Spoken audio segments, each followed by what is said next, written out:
News Jardin TV vous propose Bienvenue au Jardin, une émission 100% nature, animée par Patrick Mulan et Roland Motte. Mes amis, bonjour, je suis très heureux de vous retrouver une nouvelle fois. C'est toutes les semaines, mais à chaque fois c'est le même plaisir. Nous sommes aujourd'hui le 26 février, c'est un samedi comme d'habitude, mais vous avez tout loisir d'écouter, de regarder cette émission quand vous voulez, puisque c'est un podcast et c'est aussi une vidéo. Nous avons Miguel à la caméra qui est en train de nous enregistrer et nous illustrerons toute l'émission de façon très précise, que ça vous fasse une véritable émission de télé. Bien sûr, à mes côtés, l'incontournable, l'inénarrable, je dirais même, Monsieur Roland Motte, jardinier de son état. Salut Roland. Bonjour Patrick. Ouais, je vois que tu es en pleine forme, c'est oui. Sympa. Eh ben oui, de toute façon, le 57e jour de l'année, on ne peut pas être autrement qu'en pleine forme. D'autant qu'il nous reste 308 jours avant le 1er janvier. Le 8e jour du signe astrologique des Poissons, le 8e jour du mois de Ventose, et qui nous a fait la surprise de nous offrir comme plante du jour la violette. L'amour est un bouquet de violettes. Ça, c'était Violette Impériale. C'est vieux, ça. Hein, Monsieur Luis Mariano, comédie musicale. À l'époque, on disait opérette. Ah oui, une opérette, c'est vrai. Ouais. Oui. Magnifique plante, très petite, qui commence à s'ouvrir maintenant, quand il ne fait pas trop froid, et qui est connue depuis l'Antiquité. Parce que, déjà, pour les anciens, c'était le symbole de l'amour.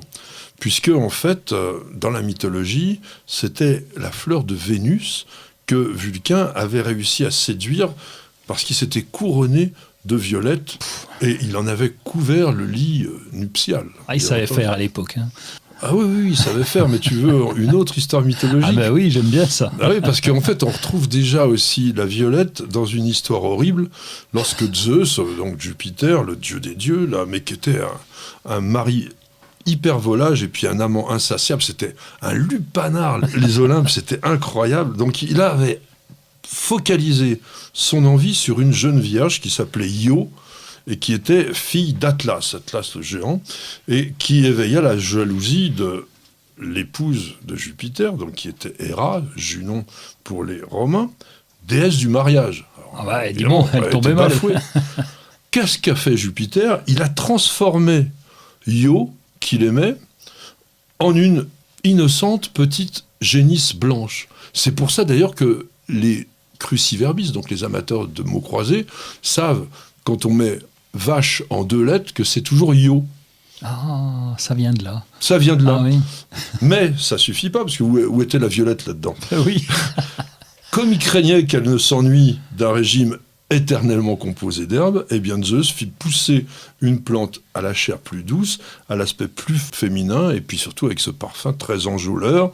Et donc, en fait, on retrouve aussi le nom de Io dans le nom botanique de Viola, qui est le nom de la Violette, ah oui, d'accord. Et on l'a aussi dans Violette, de notre nom populaire. C'était vraiment une plante vénérée par les anciens, puisque les Grecs, dans l'Antiquité, portaient des couronnes de violettes, les Romains faisaient du vin de violette, et en raison de sa petite taille, ce côté aussi fleur toujours un petit peu penchée, c'est vraiment la timidité des sentiments. Et quand on veut conquérir une jeune femme avec quelques fleurs, mais d'une façon discrète, parce qu'on est timide, on peut offrir des violettes. Dis donc. Non, tu le ferais pas. Toi. Non. Là, rose. Au XIXe siècle, la violette était toujours la modestie, la pudeur, et vraiment, c'est resté comme ça. Et quand elle est blanche, c'est aussi un bonheur champêtre. Je vais te raconter encore une histoire, parce que c'est vraiment rigolo comme tout. Dans les années romantiques, il fallait se faire comprendre, parce qu'on n'avait pas le droit de se déclarer. Alors, il fallait une façon un peu poétique. Donc, dans un dîner, les hommes célibataires, ils prenaient 2 violettes qu'ils mettaient à la boutonnière.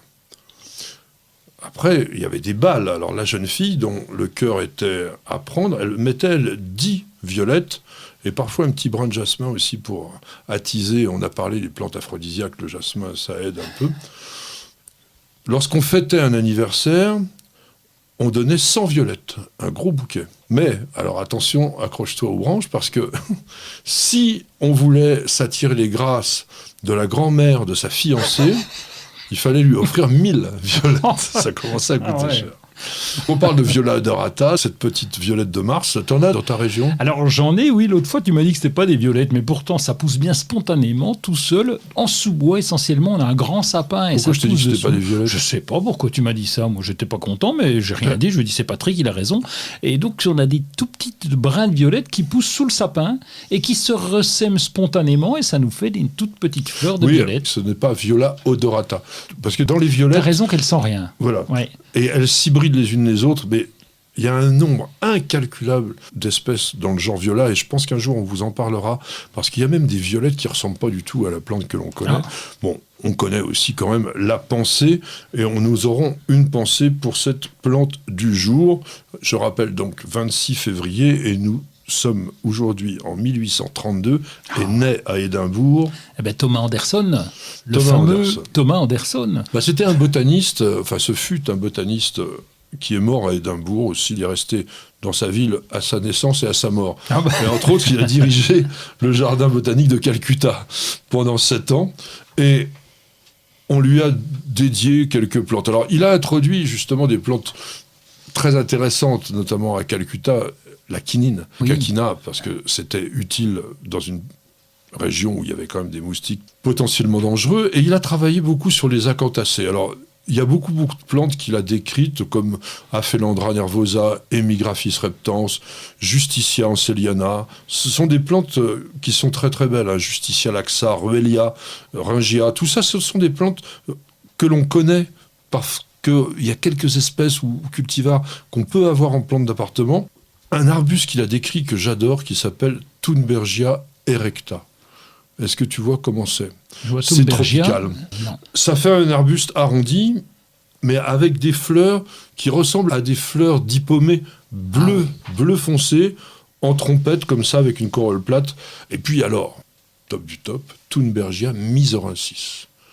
C'est une grimpante invraisemblable, qu'on appelle d'ailleurs la liane de Mysore, qui vous fait des coulées comme ça, de hampes florales qui peuvent atteindre, 50-60 cm. Et quand on regarde chaque fleur, elle est rouge et jaune. Ah non, mais... Et ça pousse chez nous, ça ? Ah non, Ah. Mysore.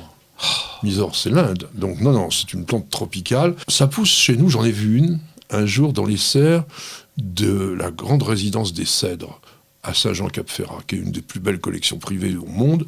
Et lui, il avait ça. Là. Il y en a au Muséum d'histoire naturelle, par exemple. Je pense qu'à Paris, dans les serres, il doit y en avoir Thunbergia misorensis. Mais ça fleurit pas aussi bien que dans son pays, parce que quand vous allez dans un pays tropical où il y a des beaux Thunbergia misorensis, ils peuvent avoir des centaines de fleurs qui pendent comme ça. Alors, on les met sur les pergolas. Superbe. Il y en a partout. Et on tombe par terre. Donc, chapeau, monsieur Thomas Anderson, de nous avoir décrit cette jolie plante. 26 février, on fête la Saint Nestor. Nestor de Pamphylie, encore un martyr, en 251. Disons, ça tombait. Hein. Et Saint-Sandro aussi. Si tu vas au jardin à la Saint-Sandro, il est préférable de mettre ton poncho. C'est esthétique. Tu pourrais le chanter avec la voix de Luis Mariano, celui-là. Hein. Moi, je dis, jardinier aurait bien tort de ne pas semer de salade à la Saint-Nestor. Ah, c'est vrai. C'est juste. Et sinon, sème la passiflore à la Saint-Nestor, des fleurs tout l'été, tu en auras pléthore. Oh, c'est beau. Ça c'est le moins fait, quand sûr, même. mais c'est beau. Je préfère la salade.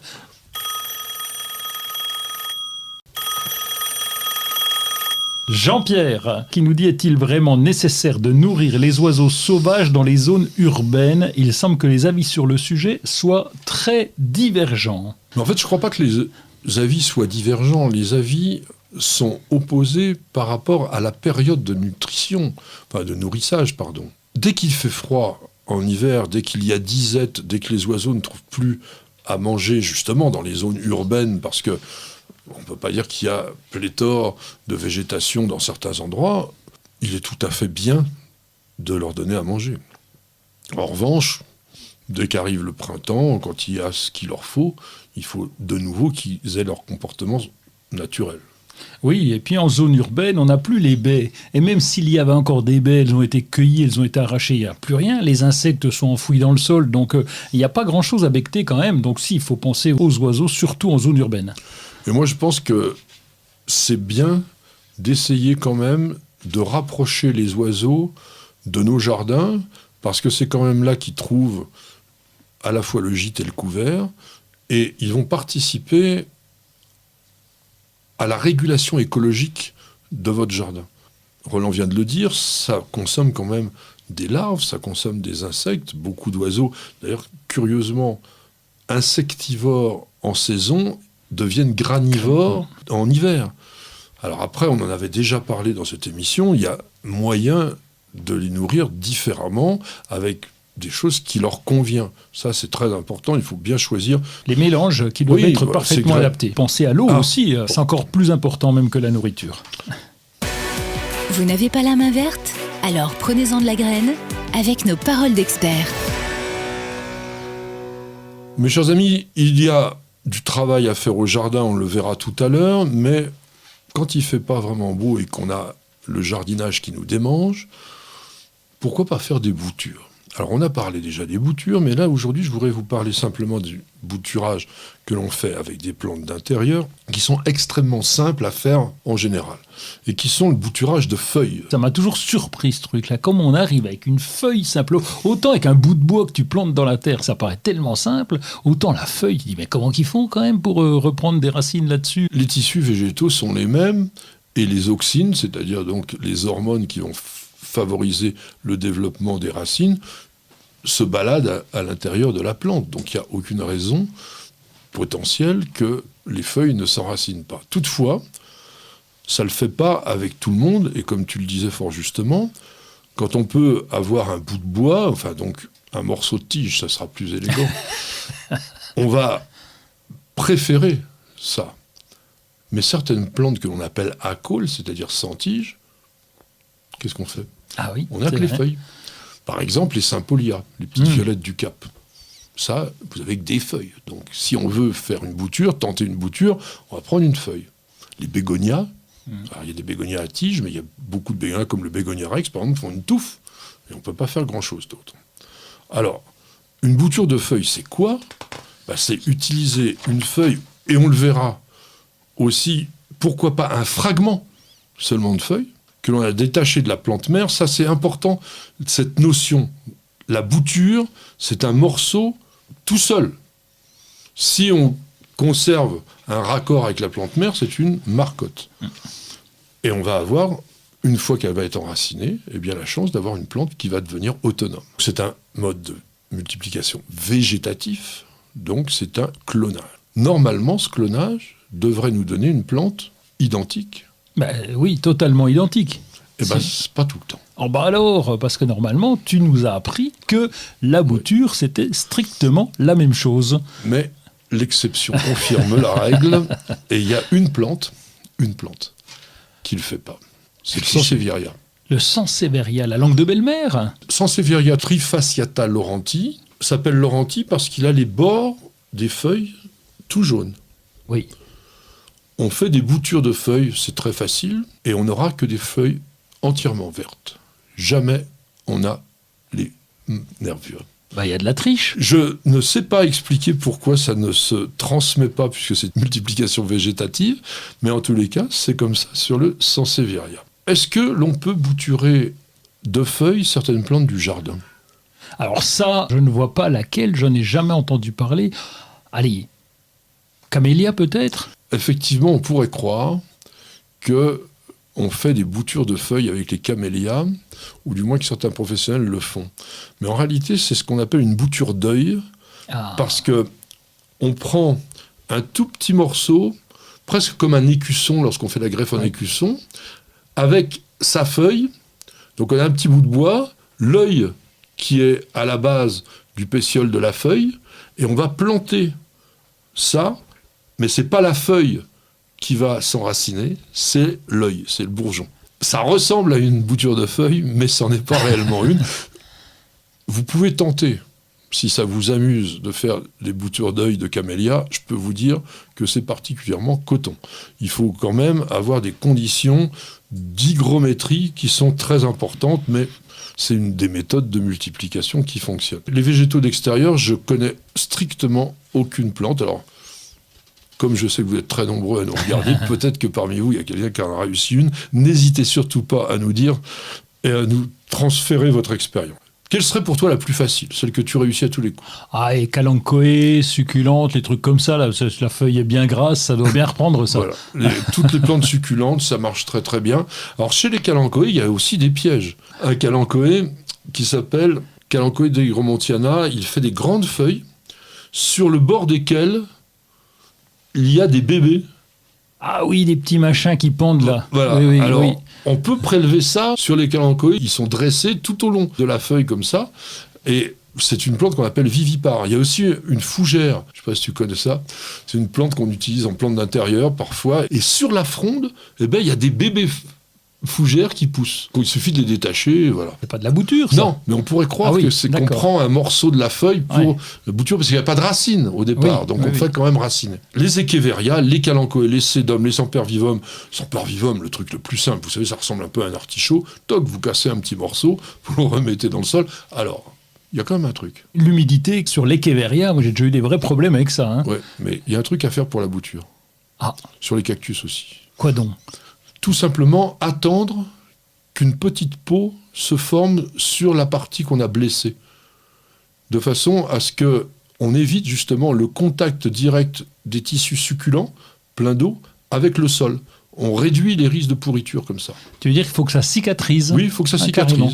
On peut aussi dire par exemple que les cactus raquettes, donc les opuntia, sont des boutures de feuilles. Quand on casse la raquette, c'est une feuille-tige. Ça va tout seul aussi, mais c'est pareil, on va laisser.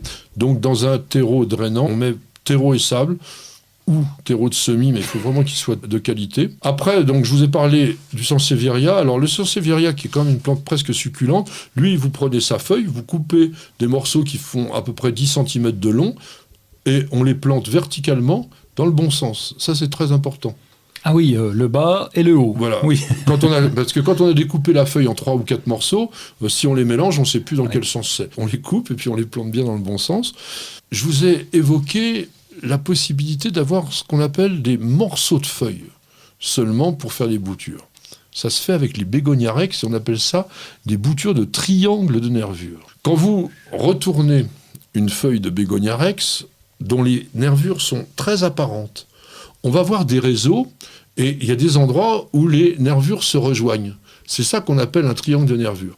Donc il suffit de prélever un petit morceau, pas plus grande que 3-4 cm de haut, 2-3 cm de large. Ça permet parfois de faire 4-5 boutures avec la même feuille. Et on va le piquer verticalement en enterrant la jonction des nervures. Parce que c'est là que va se développer la nouvelle petite plante. Et tu fais ça avec tous les bégonias d'intérieur ou uniquement le rex? Oui, on le fait essentiellement avec le rex, parce que les grands bégonias d'intérieur qui ont des tiges, par exemple, on va bouturer les tiges. Le rex, lui, il n'a pas de tige.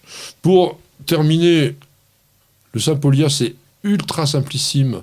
Vous prenez une feuille entière et vous la mettez dans l'eau. On va mettre tout simplement un papier aluminium à la surface d'un verre d'eau. On prend un crayon, par exemple, vous creusez, vous posez la feuille de façon à ce que le pétiole soit dans l'eau, et puis ça marche tout seul. Idem avec le peperomia, ça peut être un peu plus délicat parfois avec le peperomia, parce que c'est très très fin. Vous savez, c'est la canne d'aveugle, là, le peperomia. C'est très fin, le pétiole. On fait une autre bouture de feuilles avec des gesneriacées, c'est-à-dire les gloxinia, qui s'appellent Synangia en botanique, et les streptocarpus. Mais là, on va simplement poser la feuille. On peut le faire aussi avec le Bégonia rex, parce que le Bégonia rex, au lieu de découper toute la feuille, on peut aussi la poser à plat, complètement sur le substrat. En l'écrasant un peu? On l'écrase pas. J'ai vu certains qui mettaient des petits cailloux dessus. Oui. Pourquoi pas? Moi, j'ai une autre solution, c'est que vous prenez des épingles à cheveux et vous les utilisez comme cavalier, de façon effectivement à ce que la feuille soit bien appliquée sur le sol.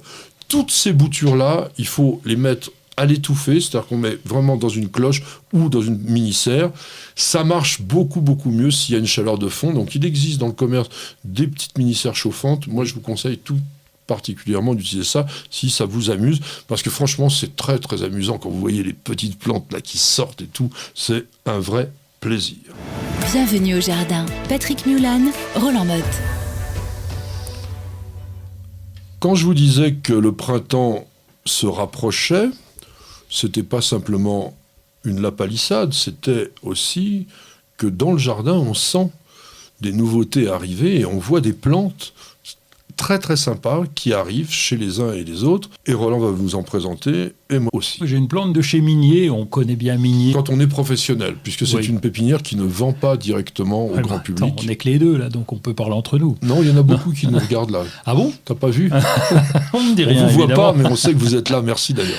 Wisteria venusta, et donc c'est la collection Grande Diva. Il y en a une qui s'appelle Maria, l'autre Nathalie, l'autre Cecilia, l'autre Barbara, donc par rapport à Maria Callas, Nathalie de C, Cecilia Bartoli, Barbara Hendricks. C'est des petites glycines, enfin quand je dis petites, alors attention, petites, 6 C'est des mètres, petites fleurs. 6 mètres quand même de large. Ça fait des petites grappes. Ça Oui. fait pas des grosses grappes comme les glycines du Japon. Et ça fleurit généralement un peu plus tard que les autres. C'est ça qui est intéressant chez Venusta. Autrement, c'est la même culture, mais enfin, je la trouvais un peu trapue quand même. Il n'empêche que on a ces quatre-là qui sont plutôt des floraisons panachées, donc on a bleu et blanc essentiellement. Ah oui. C'est vraiment très joli et ça fleurit assez rapidement, contrairement aux Oui. glycines qui mettent un temps fou à fleurir. Là, celle-là, ça vient plus vite. Venusta, ça va plus vite. Et puis, franchement, c'est une plante, il n'y a rien à y faire. Vous laissez grimper dans un arbre et puis vous êtes tranquille. Parfumé et mellifère en plus. Tout à fait. C'est poussant quand même, hein, faites attention. Moi, j'ai une plante que je pense vous ne connaissez pas, ou du moins peu de gens connaissent. En français, on appelle ça le muguet en arbre, donc c'est déjà tout un programme. Ouais. Et en botanique, c'est Zenobia. Zenobia pulverulenta. Et là, c'est le cultivar Raspberry Ripple chez Promesse de Fleurs. C'est un arbuste de terre de bruyère, ça il faut le savoir, mais ça fait une très jolie floraison en forme de petites clochettes, comme des clochettes de muguet, mais là il est marbré de rose, parce que Zenobia pulverulenta classique, il est blanc. Et là il est marbré de rose framboise, et il a aussi des jeunes pousses colorées de rose, du même type de rose. Donc c'est vraiment très très joli, avec au printemps, les feuilles qui vont se couvrir d'une sorte de pruine à reflets bleutés. Et puis, à l'automne, vous avez un flamboiement magnifique. Donc c'est tout à fait rustique. Ça pourrait pousser chez toi si tu avais un sol vraiment acide. En revanche, ça se cultive exactement comme un rhododendron.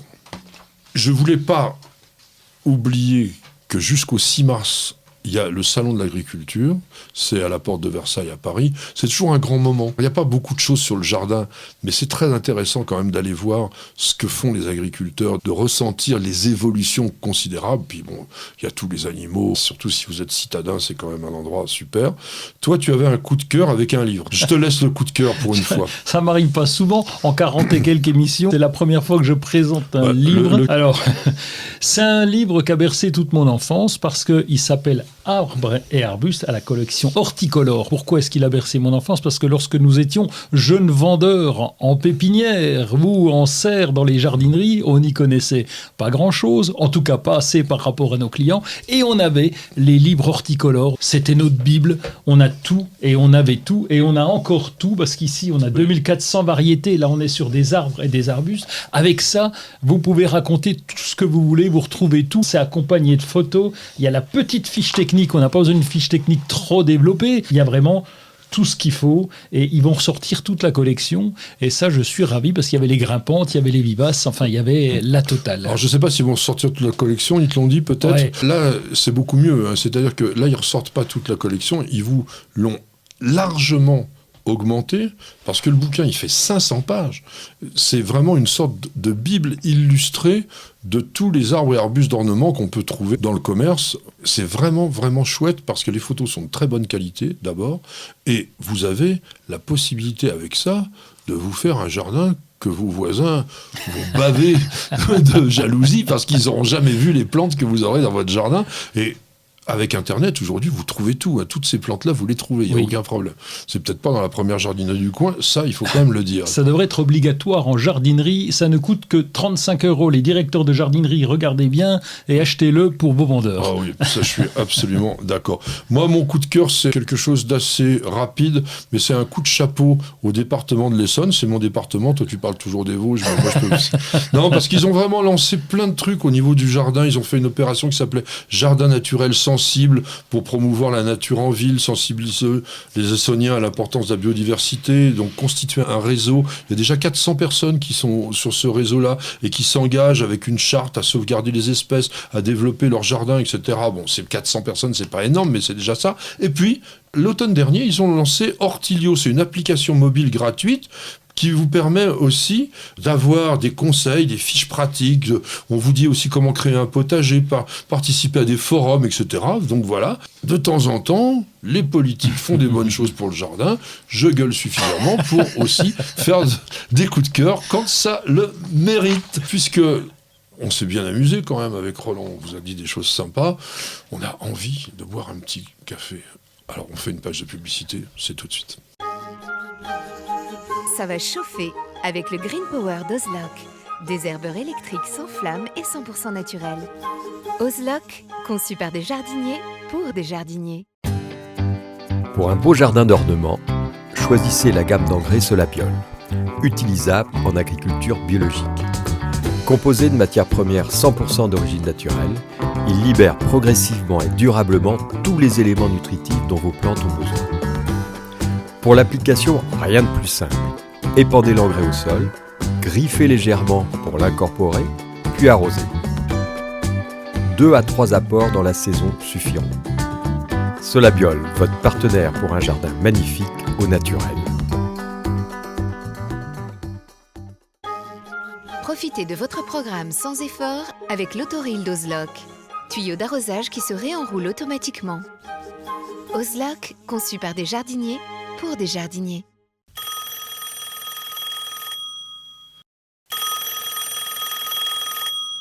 Nolan qui nous dit « J'ai une plante verte que je place sous des LED bleus et rouges de type horticole. Mais j'ai remarqué que les feuilles les plus proches des lampes deviennent un peu violettes, celle du bas étant toujours verte. Quelle en est la raison? Est-ce grave, docteur ?» Alors, il y a une raison tout à fait physiologique, on va dire, parce que le vert est donné par la chlorophylle.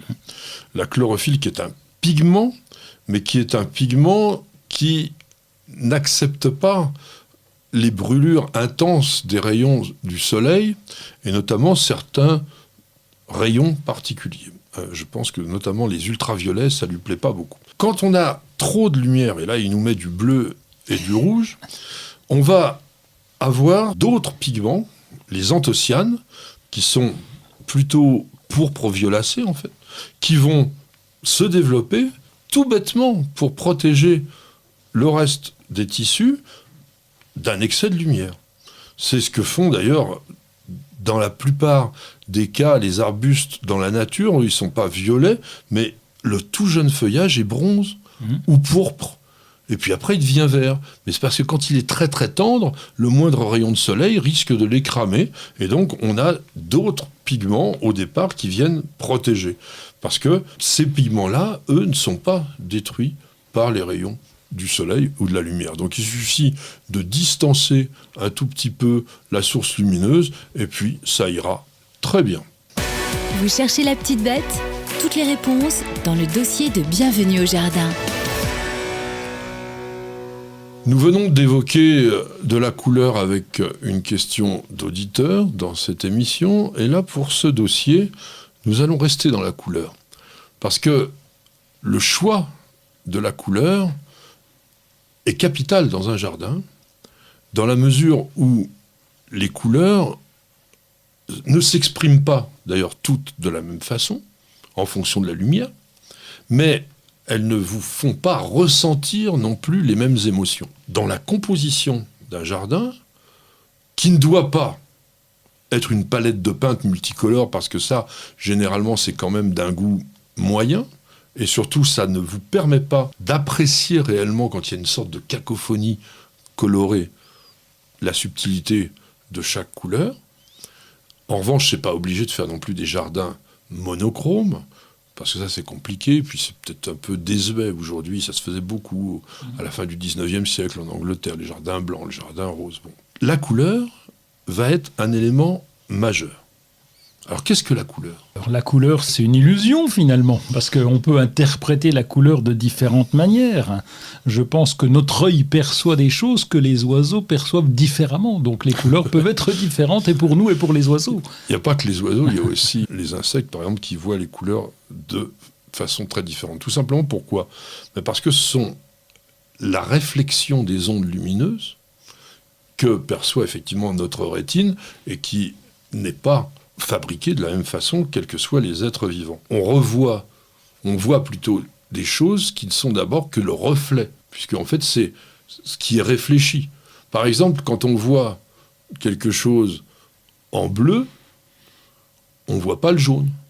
Non, c'est clair. Clair. J'essaie de regarder autour de nous, mais non, c'est vrai. Sinon, c'est le bleu. Sinon, c'est du vert.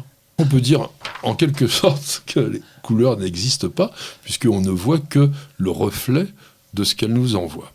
Par exemple, il y a un truc tout bête, une abeille. Le coquelicot, qui pour nous est d'un rouge intense, elle va le voir une sorte de bleu violacé. Parce qu'elle est capable de percevoir l'ultraviolet, alors qu'elle ne voit pas le rouge, parce que c'est des longueurs d'onde différentes. Nous, on n'a quand même pas des grandes longueurs d'onde, on n'est pas capable de voir, par exemple, cet ultraviolet. L'ultraviolet, c'est quoi ? C'est entre 10 et 380 nanomètres. Et notre œil, lui, il commence seulement à 380. Donc l'ultraviolet, on ne le voit pas. Peu importe, en tous les cas, on va faire notre jardin par rapport à ce que l'on voit, nous, et ça, c'est important. Qu'est-ce que tu penses du blanc dans le jardin ? Le blanc, couleur neutre, je dirais un peu comme le vert, donc y compris chez les fleuristes, parce que les fleuristes sont très, très sensibles à ça. Donc le blanc et le bleu sont des couleurs neutres qui vont s'adapter à peu près à tout. Le blanc, pour moi, dans le jardin, c'est une vraie couleur. Parce que le vert, lui, je suis d'accord avec ce que tu as dit, dans la peinture, le blanc est neutre. Mais ça, c'est le travail de l'humain. Dans le jardin, dans la nature, le neutre, c'est le vert. Parce que le vert fait partie de l'ensemble, du fond. Dès qu'on met une tache de blanc, et il y a rarement des feuillages blancs, blanc, c'est toujours des fleurs, donc c'est quelque chose d'éphémère. Ça ne tient pas en longueur. Donc, c'est intéressant au niveau du jardin parce que c'est léger, c'est lumineux, ça n'agresse pas, c'est très éclatant, hein, mais ça permet d'harmoniser les autres couleurs. Je pense que aussi, le blanc, ça va être une transition. Si tu fais un massif où il y a des fleurs bien rouges, et puis que tu voudrais en mettre des jaunes pas très loin, tu as intérêt à mettre du blanc au milieu. Oui, c'est en cela que pour moi le blanc est neutre, dans le sens où on va pouvoir l'associer à différentes couleurs. Tu ne pourras pas mettre du rouge et du bleu parce que c'est pas très esthétique. Mais si tu mets un blanc au milieu, ça va le faire. Exactement, un peu drapeau tricolore. Ça fait rien, ça peut passer un peu mieux. Il y a une chose qui est intéressante aussi dans le blanc, c'est que il va jouer les trompe-l'œil, il va augmenter visuellement la dimension du jardin parce que ça fait respirer un peu les massifs. Ton œil ne s'arrête pas complètement tout de suite sur le blanc, il va l'apprécier de façon un peu différente. Et ce qui est important, je crois, c'est de savoir que par exemple le blanc doit être utilisé modérément dans les régions très ensoleillées. Parce que lorsque le soleil tape vraiment sur le blanc, il y a une réflexion qui est violente et qui peut être désagréable. En revanche, dès que le soleil est voilé, dès que c'est un peu gris, etc., ça devient une couleur intéressante. Allez par exemple en Angleterre au jardin de Sissinghurst, c'est un des plus connus, des plus célèbres jardins blancs. Le jaune. Couleur du soleil, couleur de l'éclat, de l'envie. Le jaune est une couleur chaude qui va te donner le dynamisme. Donc ta terrasse du matin, tu as intérêt à la faire en jaune et en rouge pour te donner la pêche. Carrément, jaune et rouge, là, ça... Oui. C'est très facile à utiliser, le jaune, dans un jardin, comme le blanc d'ailleurs, parce que c'est facile à associer avec les autres couleurs sans que ça tranche vraiment. Comme tu disais tout à l'heure, un rouge et un bleu, c'est difficile. Moi, j'avais donné comme exemple le bleu et le jaune, ou le rouge et le jaune. Ça peut choquer quand même. Rouge et jaune, c'est tonique, donc si c'est apaisé un peu par du blanc, c'est plutôt mieux, mais c'est pas de mauvais goût. En revanche, toute autre couleur, rose et rouge, ça ne le fait pas, quoi, par exemple. Non. Il est préférable de mettre de l'orange. Voilà. Et donc, on peut vraiment faire des jardins monochromes jaunes. Il y a des palettes assez grandes. C'est difficile, parce que le jaune, quand même, a un défaut. C'est que si on le voit de loin, ça manque de netteté.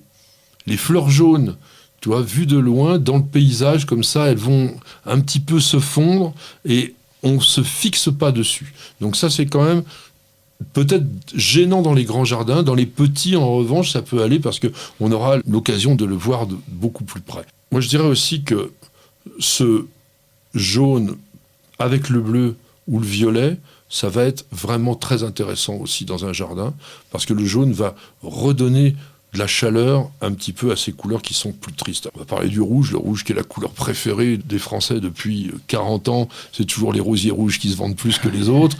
2 fois plus de tulipes rouges que de jaunes, on vend par exemple. Le rouge revient souvent avec une complexité quand même dans le jardin, c'est que c'est une couleur qui est un peu comme le jaune, éclatante, mais qui va jusqu'à l'agressivité. L'excès de rouge va te provoquer. Alors sur des plantes, ça va, parce que les fleurs, comme tu l'as dit, sont éphémères. Quand tu commences à rajouter le salon de jardin rouge et la potée rouge, là, ça commence à être dans le dur. Même le massif de géranium de 10 mètres carrés, rouge vif ou rose de pareil. Bon, donc ça veut dire qu'il faut l'utiliser par tâche, et sans oublier une chose, c'est que s'il est mal éclairé, le rouge, donc justement, s'il n'a pas le soleil pour le raviver, il peut paraître un peu sombre. Ça peut paraître un petit peu grenat, quoi, un petit peu d'une couleur qui n'est pas forcément agréable. Et vraiment, le rouge utilisé en trop grosse quantité, c'est franchement d'un goût moyen quand même. C'est difficile. Associer plutôt les fleurs rouges, justement, on ne parlait pas de vert, mais avec des feuillages vert tendre, avec on disait des blancs tout à l'heure, oui. Donc des choses comme ça pour qu'on lui donne un côté, même si c'est une couleur forte, un peu plus chaleureux, et puis éviter par exemple le rouge et l'orange. Ça se fait pas. C'est très fort, c'est très fort. On a 2 couleurs chaudes là. C'est dur. C'est des couleurs qui peuvent, à un moment donné, être enthousiasmantes, mais qui vont devenir fatigantes. Et le bleu. Ah, le bleu, c'est la terrasse du soir. Tu prends ton petit thé là sur la terrasse qui est bleu, qui est équipé en bleu, qui est fleuri en bleu. Le bleu est apaisant. Le bleu est reposant et le bleu fait partie des couleurs froides. Mais c'est un peu mélancolique. Oui, un petit peu. On est dans le repos, c'est pas grave. Sois pas mélancolique, sois reposé. Alors il y a une chose qu'il faut savoir quand même, c'est que dans un jardin, si on met trop de bleu, c'est difficile quand même, parce qu'il n'y a pas énormément de fleurs bleues. Il ne faut pas oublier le ciel. C'est lui qui est bleu. Donc trop de bleu, surtout si c'est grand, ça peut se mélanger un peu avec le ciel, ça va faire perdre la structure du jardin. Bon, moi j'aime bien ce bleu associé soit au jaune, parce que ça fait un petit peu comme de l'or avec les saphirs, ou surtout avec des feuillages gris.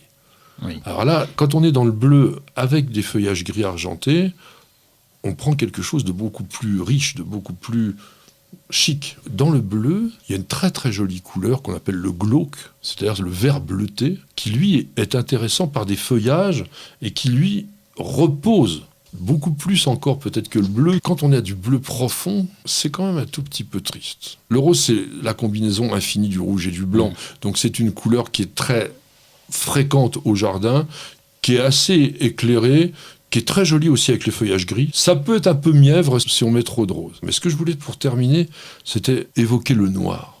Ah oui, la tulipe noire. Oui. Est-ce qu'il y a du noir ? Est-ce que ça existe ? Écoute, j'en connais pas. Je connais du bleu très foncé, du sombre, mais du noir, vraiment, non. Et pourquoi il n'y a pas de noir ? Ah, va savoir. Pourquoi donc ? Parce que le pigment noir, qui est la mélanine, dans le monde vivant, n'existe que chez les animaux. Il n'y a pas la mélanine dans le monde végétal. Alors ce que l'on a qui paraît noir, ce sont soit des rouges pourpres très foncés, ou comme tu le dis, des bleus très très très foncés. Mais il y a des plantes intéressantes qui sont noires. Moi j'aime bien par exemple Ophiopogon, Planiscapus nigressans. Très joli. C'est une petite plante qui ressemble à de l'herbe, mais de l'herbe noire qui pousse d'une façon ultra simple. Il y a des fritillaires à fleurs quasiment noires. C'est des marrons très foncés. Capsatsin 6, Persica, par exemple. On avait évoqué un jour ensemble aussi la plante chauve-souris. Le taca ? Ouais. Ah ouais, ça, j'adore c'est noir ça. aussi. Ah oui, on dirait. Oui. Alors ça, j'aime bien aussi le pois corail noir, le Kennedya nigricans. Il y a souvent, d'ailleurs, nigricans, ça veut bien dire noir, une grande grimpante. Et puis Mucuna prurien, ça aussi, c'est des grimpantes qui sont avec des fleurs en grappe quasiment noires. Et dans les noirs, il y a aussi des cultivars. Une pensée qui s'appelle Molly Sanderson, quasiment noire, comme du velours. L'iris, Night Roller, il y en a pas mal des iris. Oui. Bon, il y a aussi un pavot annuel, Papaver somniferum, Black Cloud. La rose Black Baccarat. Ah oui, c'est vrai. Le pétunia Black Ray. Ça, c'est des nouveaux pétunias. Ils sont quasiment vraiment noirs. C'est incroyable. Donc, si vous avez envie de sortir de l'ordinaire, et ne croyez pas que le noir est sombre. Si on met un peu de noir dans un endroit pas très éclairé, ça peut être sympa. Donc voilà des choses que l'on peut évoquer dans les couleurs, mais je pense que c'était intéressant d'en parler. C'est subtil, mais dans un jardin, il faut essayer justement de sortir un petit peu de l'ordinaire, comme ça.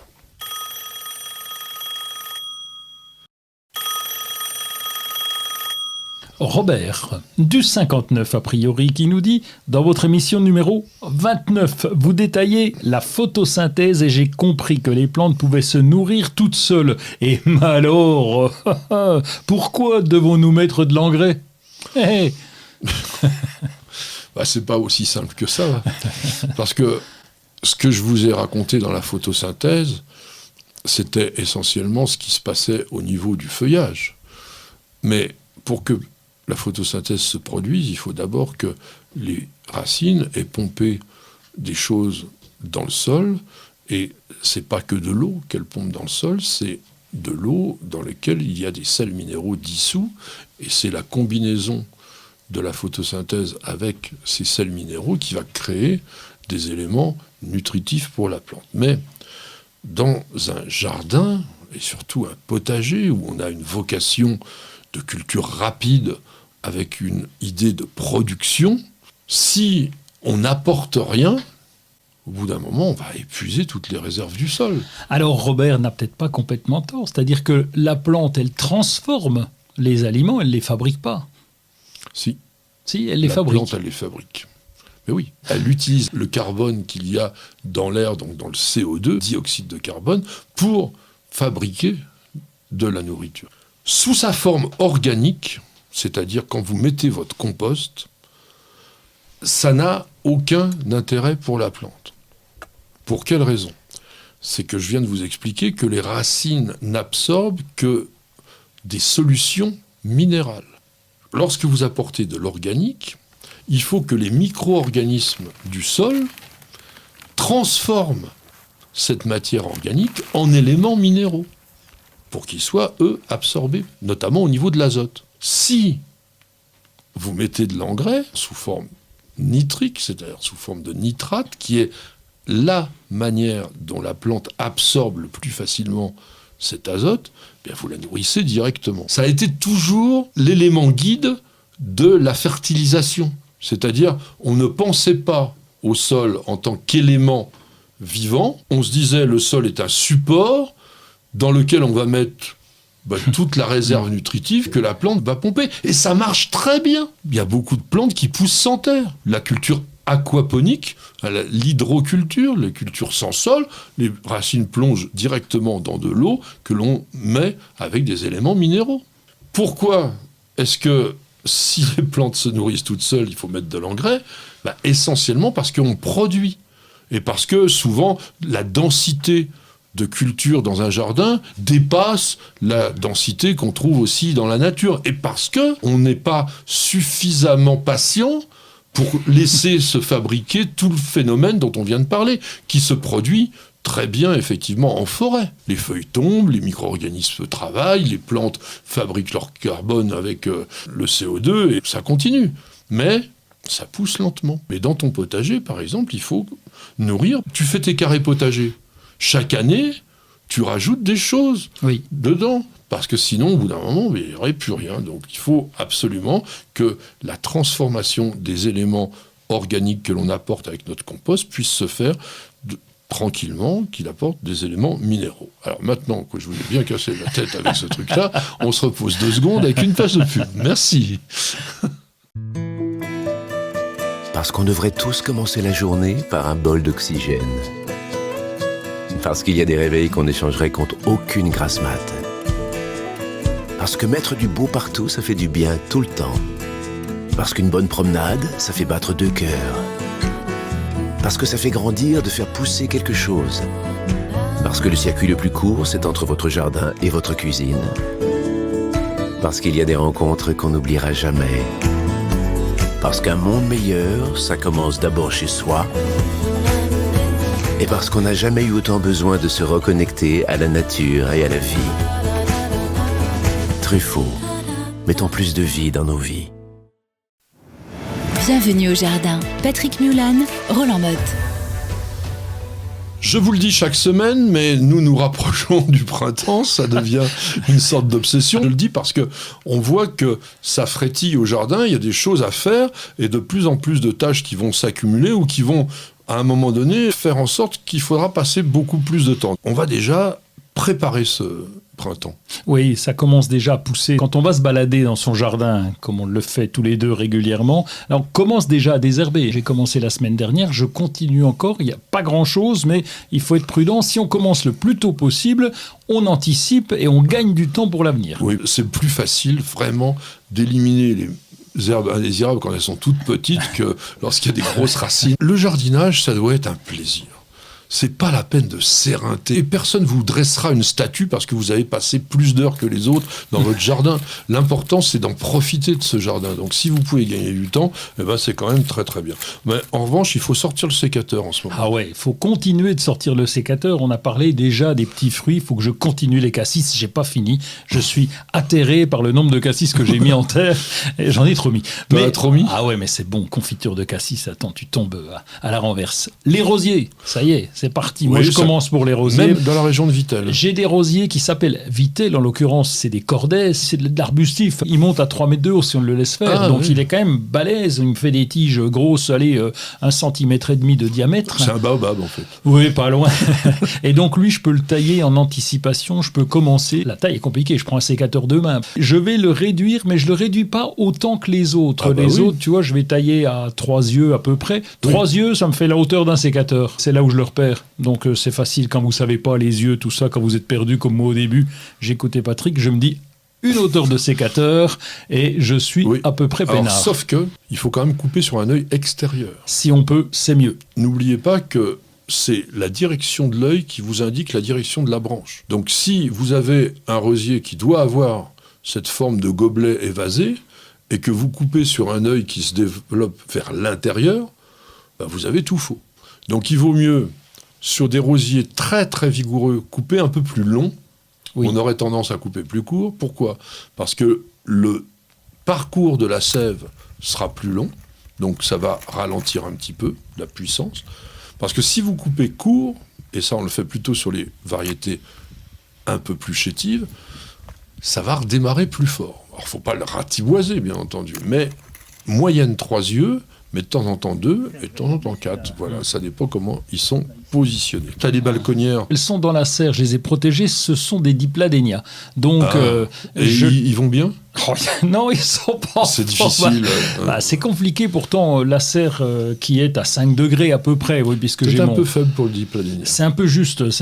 Oui, donc je vais tester. Mais là, j'ai pas envie de monter à 10 degrés, donc je préfère changer les plantes. Mais je vais quand même les tailler sévèrement là pour voir ce que ça donne. L'an dernier, il y en avait quelques-uns qui étaient repartis. On va planter quelques pensées. J'en avais pas mis cet hiver, j'avais tort. Mais bon, je vais en planter parce que ça a l'avantage de fleurir jusqu'au mois de juin. C'est vraiment bien. Et puis, ce que je fais souvent, c'est que comme je ne sais plus où j'ai mis les bulbes, j'attends qu'ils pointent le nez pour pouvoir mettre mes pensées entre les bulbes. Sans ça, j'ai bousillé tous les bulbes. Mais les myosotis, c'est aussi le moment. Les primes-verts, c'est aussi le moment. Les renoncules, c'est aussi le moment. On en va en parler tout à l'heure. Donc voilà, il y a quand même des petites plantations à faire si vous avez envie, mais ça va vous donner tellement de joie fleurie. En ce moment, vous allez anticiper le printemps, tout simplement. Tailler les buis. Alors ça, on a tendance à pas le faire. C'est un conseil que m'avait donné un producteur de buis vraiment très très malin, qui disait la chose suivante. Si vous coupez les buis avant qu'ils redémarrent, c'est-à-dire vraiment avant que la jeune pousse se soit faite, pour pouvoir refaire soit vos boules, soit vos triangles, enfin ce que vous voulez avec le buis qui doit être sculpté, vous allez permettre justement à cette jeune pousse de vous donner cette couleur jaune verdâtre, très tendre, superbe, sans avoir à la couper. Parce que dès que vous allez à la couper, eh bien, la coupe va la noircir, ou la brunir. Et donc, vous n'avez plus cette teinte-là. Donc, faites-le dès maintenant. Et puis là, comme ça ne pousse pas énormément, vous pourrez garder votre buis relativement longtemps. Les Pyracantha, ça se taille aussi maintenant, ainsi que tous les arbustes à feuillage persistant dans les haies vives, dans les haies naturelles, les haies champêtres, pour pouvoir aérer un petit peu. Puis les oiseaux n'ont pas dû faire encore leur nid, donc vous pouvez y aller. On l'avait dit la semaine dernière, mais je réinsiste, on béquille, c'est-à-dire qu'on va gratter, retourner superficiellement à la fourche-bêche ou à la griffe le pied des arbres fruitiers qu'on a bien piétinés. Vous pouvez en profiter pour mettre un petit peu d'engrais organique, en ce moment ça leur fera pas de mal.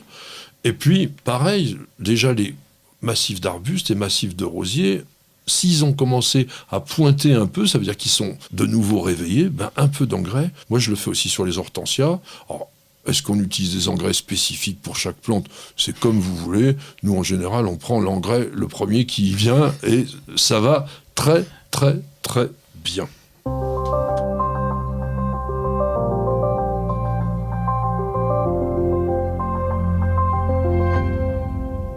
Nous allons de nouveau surfer un site de professionnels, mais dans lequel il y a plein de conseils pour amateurs qui s'appelle cyclamen.com. Oui, plein de conseils. C'est Cyclamen Morel, donc c'est les pros.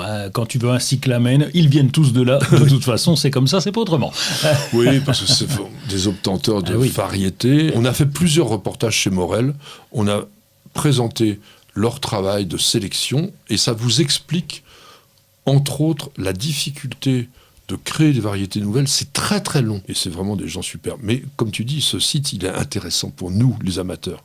Oui, parce qu'il y a plein de trucs juste à noter ils vont très loin dans la recherche de couleurs, dans l'obtention. Ils vont voir les tendances à 2 ans pour savoir comment ça va se passer, quelles seront les couleurs un peu tendances et ils vont s'en inspirer pour leurs obtentions. Un nouveau qui vient de sortir qui s'appelle Litchi, qui est superbe.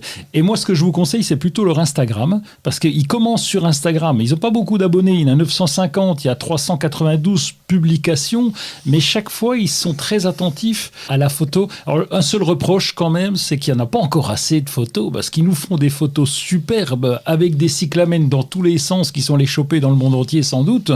Toutes ces images, puisque ce sont leurs obtentions, mais moi ce que je leur reproche, c'est que ce sont des photos, on a l'impression qu'il y a un seul cyclamen qui a changé de couleur, quoi. Ils ont toujours la même forme, ils sont toujours bien ronds, les feuilles impeccables, qui sont remarquables parce qu'il faut savoir qu'ils sont au top du top mondial de la recherche en matière de nouvelles variétés de cyclamen. Ça vaut le coup pour vous aussi, vous aurez tous les conseils de pros pour réussir votre cyclamen. Alors moi j'ai 2 petits livres, Planter un arbre et créer une forêt. Alors c'est peut-être beaucoup créer une forêt, mais bon, tout le monde est là, il y a l'urgence écologique, climatique, il y a une déconnexion avec la nature. Alors lui aussi il veut soigner la terre, bon, encore un, mais planter des arbres, de toute façon c'est bien. Il dit voir pourquoi pas plein d'arbres pour faire une petite forêt. Alors il dit que c'est pas coûteux, les arbres ça peut coûter un petit peu d'argent, mais ce livre il est sympa, il y a plein de citations, c'est des petites choses, voilà, il y a des petits dessins, il vous dit avant, après, vous imaginez un petit peu, bon ça serait le rêve, mais il y a aussi un peu de population humaine qu'il faut mettre dans les coins de temps en temps. Mais bon, ce type c'est un chercheur suisse, un ingénieur forestier, et il a fait un livre ultra simple, et ça on peut lui tirer notre chapeau. C'est pas le livre du siècle, c'est chez Actes Sud, ça vaut que 10 €, alors de toute façon vous pouvez y aller vraiment. On est toujours sur les arbres avec celui-ci qui s'appelle Parmi les arbres, essai de vie commune. Alors déjà tout de suite le titre, ça a l'air très très sérieux, mais franchement, pour vous présenter ce bouquin, qui, soit dit en passant, est quand même écrit par un type qui a eu le prix Goncourt en 2011. Alexis Génie, c'est un professeur agrégé de sciences naturelles, et en 2011, il avait le prix Goncourt, donc c'est quand même un monsieur qui sait écrire. Je vais vous lire simplement le texte de la 4e de couverture, et je pense que ça va vous donner ce que ça m'a donné. C'est une envie furieuse, mais furieuse, de lire ce bouquin. Il commence comme ça. J'ai aimé la littérature, j'ai aimé les sciences, j'ai aimé les arbres, mais pendant des années, je n'ai pas su allier les trois. Chacun de ces amours allait son chemin sans qu'ils ne parviennent à se croiser. Et puis, un été dans les Pyrénées, marchant dans la forêt, c'est venu. J'ai eu envie de parler aux arbres, parler à la fois de ce qu'ils sont et de comment nous vivons avec eux. Alors j'ai commencé à écrire sur mon téléphone en marchant. Les gens que je croisais sur le sentier devaient me voir en citadin incapable de regarder autour de lui, alors que j'avais enfin trouvé la façon de raconter ce qui était là. Je veux parler de ces êtres extraordinaires avec qui nous partageons la Terre, qui sont vivants comme nous, mais d'une autre façon, avec qui nous avons une relation continue à laquelle nous ne pensons pas assez souvent, tant elle nous imprègne, tant elle est profonde. Nous sommes arboricoles au fond, nous vivons avec les arbres depuis toujours. Alors plutôt que d'en faire des êtres anthropomorphes, j'ai voulu dire leur étrangeté, connue par les sciences, mais aussi notre proximité par des anecdotes qui racontent cette place familière, eux auprès de nous auprès d'eux. En prenant ces deux points de vue que la littérature peut mêler, je veux rendre hommage à ces compagnons de vie, à nos colocataires de la Terre, sans qui nous ne pourrions l'habiter. Bravo. Franchement, moi j'ai été bouleversé par ce texte. J'ai commencé à le lire pas plus tard que ce matin. La preuve. Oui, c'est mon marque-page. Ouais. Mais c'est écrit d'une façon divine. Et franchement, c'est à la fois simple, intelligent, profond. Lisez ce bouquin. Franchement, lisez ce bouquin. Ça s'appelle « Parmi les arbres, essais de vie commune » de Alexis Génie. C'est un monsieur qui a beaucoup de talent.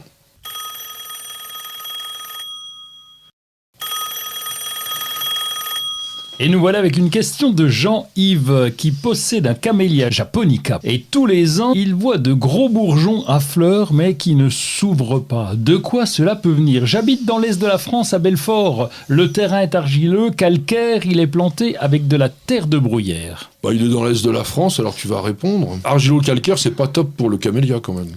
Non, c'est un petit peu lourd et on peut avoir là aussi des terrains humides. L'inconvénient que nous pouvons avoir dans ces régions-là, c'est le froid de printemps qui peut faire vite tomber les bourgeons. N'oubliez pas l'aspect desséchant du vent. Je pense qu'on fera un jour une chronique entière sur le vent, parce que c'est un facteur dont il faut vraiment tenir compte dans un jardin. Nous, on avait un camélia aussi qui fleurissait pas bien. Les boutons se desséchaient. On se dit, mais c'est pas possible. Et un jour, on a mis un petit rhododendron juste à côté, qui a coupé le vent naturellement, et tout a changé du jour au lendemain. Mais dans son cas, il y a aussi autre chose. N'oubliez pas d'arroser quand même les camélias quand ils sont en bouton. S'il pleut pas pendant 8 jours, il faut arroser. N'y pense pas en cette saison. Si le sol est un peu compact, alors si bien vraiment sûr. c'est terrain argileux... Jean-Yves, vous avez mis quoi ? Un sac de tas de bruyère mélangé avec votre sol argilo-calcaire, c'est rien du tout.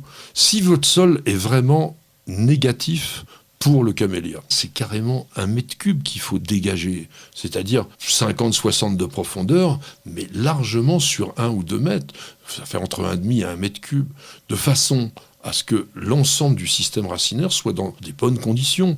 Mais mélanger un petit peu de tas de bruyère comme ça, un petit sac comme tout le monde fait, ça sert strictement à rien. Ça sert la première année, et ensuite les racines poussent, et puis elles se retrouvent dans notre sol calcaire. Mais vraiment pour l'histoire des boutons qui ne s'ouvrent pas, c'est souvent quand même le dessèchement du vent, c'est aussi un manque d'arrosage, donc pensez surtout à ça.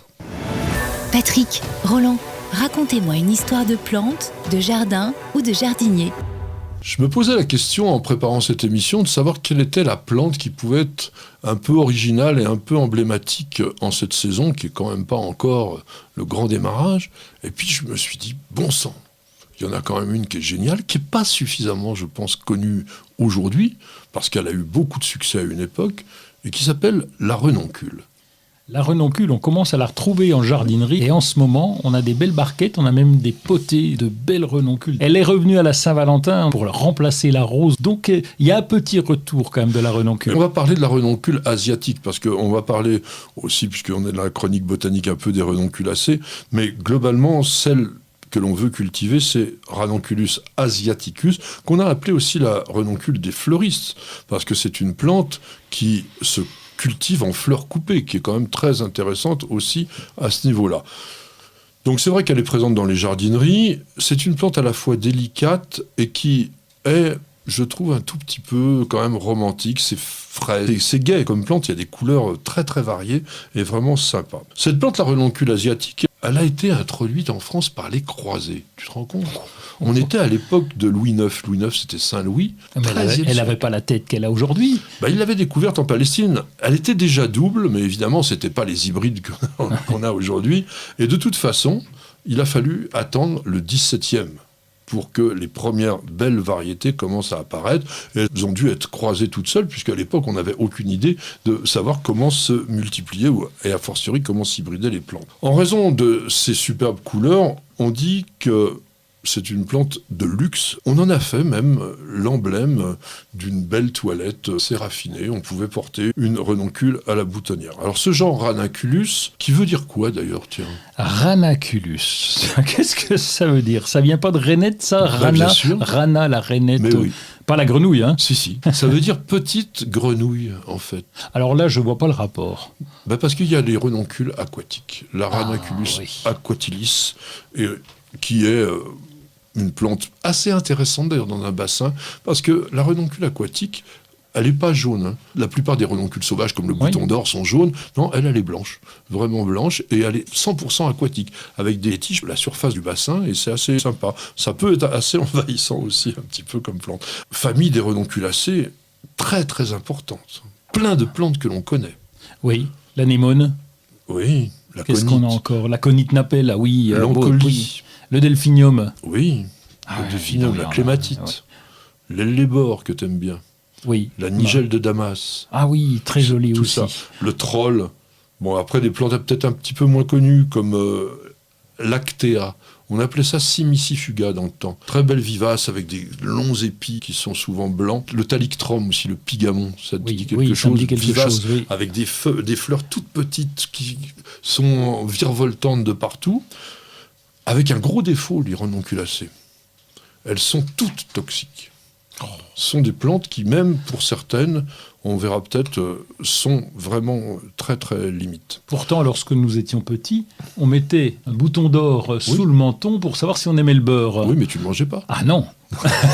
Alors le bouton d'or, on pourrait le manger, c'est surtout au niveau de la racine que ça peut être très très dangereux. Alors, je ne vous raconterai pas toutes les renoncules, parce qu'il y en a près de 500 espèces. Plante qui aime bien les endroits un peu humides, et c'est une plante qui s'appelait grenouillette dans l'Antiquité. Pline l'Ancien lui avait déjà donné ce nom. Dans le langage des fleurs, offrir des renoncules, c'est dire à la personne, tu es éblouissante, tu es magnifique, mais ça veut peut-être être un peu plus coquin. C'est-à-dire, tu es magnifique, mais aussi ton corps est magnifique. Donc, il y a tout un sous-entendu qu'il y a derrière.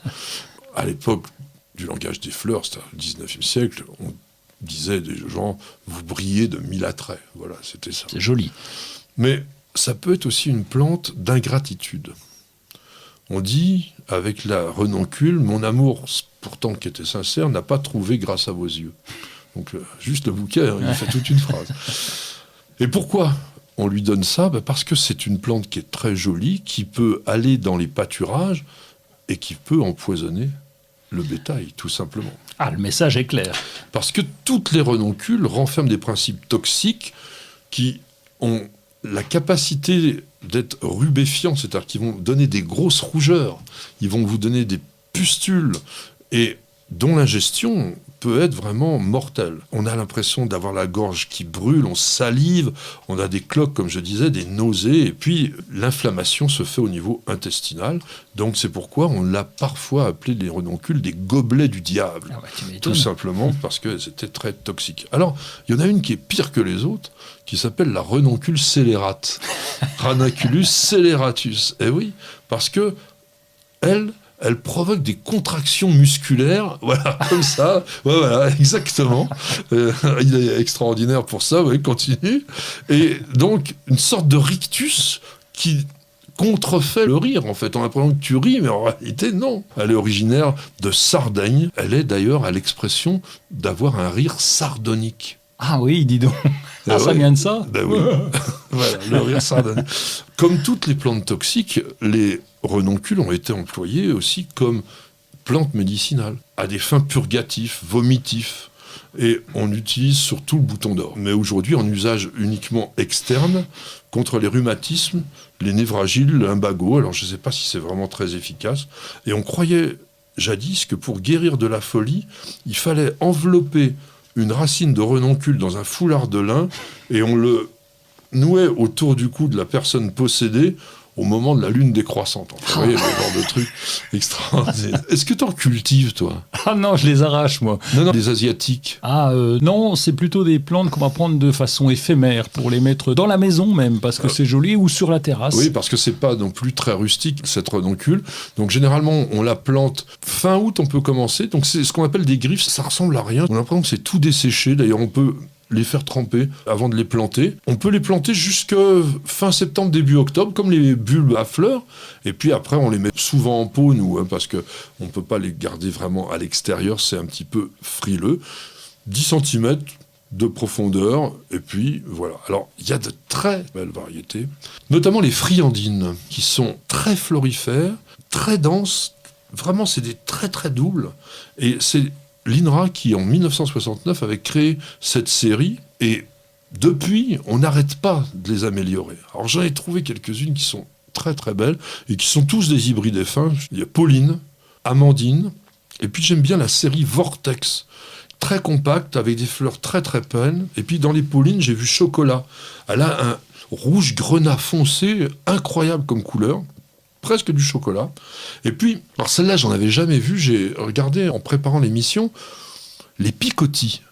Picotis, ça veut dire qu'elle est bicolore ? Elle est bicolore, oui, mais parfois un peu bizarroïde, avec un mélange d'orangé. C'est très étonnant. Et puis, peut-être une des plus élégantes, celle-là en revanche, c'est dans cette série Amandine, Purple Jean. Elle est mauve et légèrement, très finement striée blanc. Ça, c'est vraiment très élégant. Pour terminer, on va parler de 2-3 renoncules sauvages. Ranunculus repens. Donc c'est vrai qu'on faisait refléter le jaune de la fleur et on dirait t'aimes le beurre. Bon, ça c'est embêtant dans un jardin parce que c'est stolonifère, ça peut être envahissant. C'est un boulet. Honnêtement, c'est un boulet. Moi, j'en ai dans les cassis. Ça commence dans le gazon et ça vient envahir le reste. Très compliqué à arracher. La renoncule des champs, petite fleur jaune, un peu verdâtre, mais dans les moissons, celle-là. Et ça peut aussi être embêtant pour les récoltes. Voilà, j'espère que ces plantes vous auront donné envie de décorer votre jardin dès à présent. N'hésitez pas à aller dans les jardineries.